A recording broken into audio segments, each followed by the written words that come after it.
The morning I handed my son the deed-free keys to his own home, I truly believed I was giving him the kind of gift a mother only gets to give once. 3 hours later, a single text message unraveled everything I thought I understood about my place in his life. Mom, we've talked it over, and we'd rather it just be the four of us on the cruise. I read those words over and over, waiting for them to make sense, and they never did. After 3 decades of putting him first, I finally understood where I actually stood. I wasn't family, not to him, not anymore. What Andrew didn't realize, though, was that the house he was standing in still had my name on every legal document that mattered.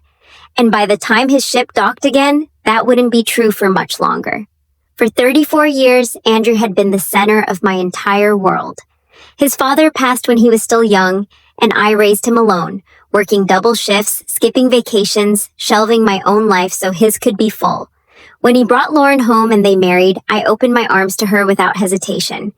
I covered almost the entire mortgage on their house myself, always telling myself I'd sign the title over eventually, once things settled. But things never really settled. After the wedding, the invitations stopped coming. Holidays happened without me at the table. I learned about my own granddaughter Bella's birthday from a photo online, days after the fact. And yet somehow, whenever there was a bill to cover or a favor to ask, I was the first call they made. I always said yes, because that's the story I told myself about what good mothers do. The cruise was supposed to be my reward, the trip where I finally got to just be present with them. No obligations attached. I'd even helped fund it. Instead, I got a text drawing a line I never knew existed, with me standing on the wrong side of it. That night, I pulled open the drawer where I kept my important papers and found exactly what I expected. The deed, still in my name. Andrew had brushed off signing the transfer more than once, always with some version of, "What's the rush, Mom? We're family." I sat there turning that word over in my head, wondering when it had started meaning something so different to him than it meant to me. The next day, I sat across from my lawyer, Mark, and watched him flip through the paperwork before looking up. "Julie, this house is legally still yours. You're well within your rights to do whatever you want with it." Something shifted in me right then. For maybe the first time in years, I let myself think about what I needed instead of what everyone else expected from me. I quietly brought in a real estate agent I trusted, and within days, a buyer came in at full price. I said yes without a second thought. While all that was happening, Andrew and Lauren were posting cruise photos nonstop, lounging poolside, toasting at candlelit dinners.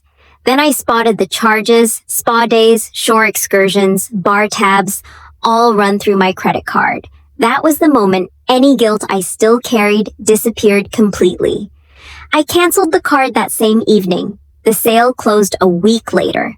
Mark's office handled the details properly, arranging for their things to be packed up and placed in storage, exactly as the law required.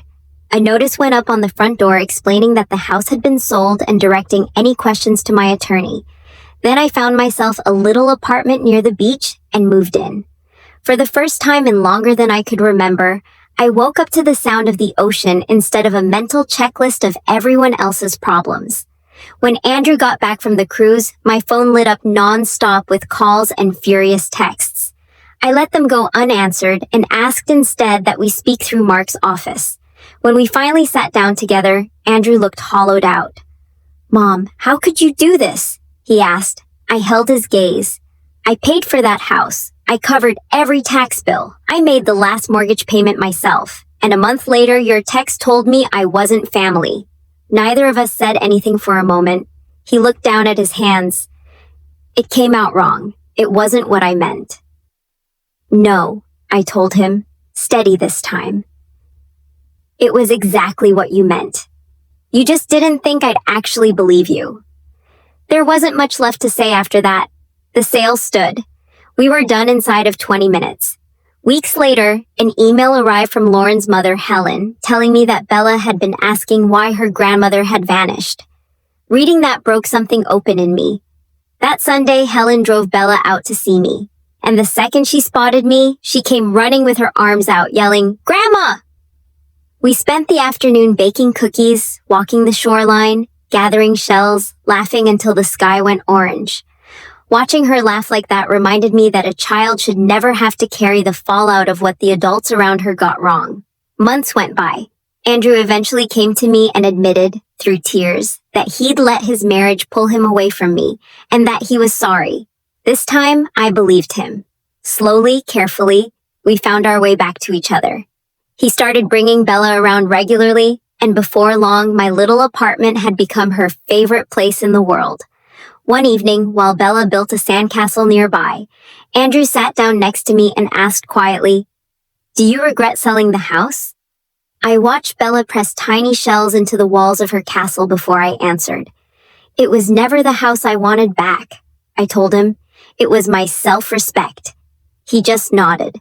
Bella came running over a moment later, grabbing both our hands to show off her creation.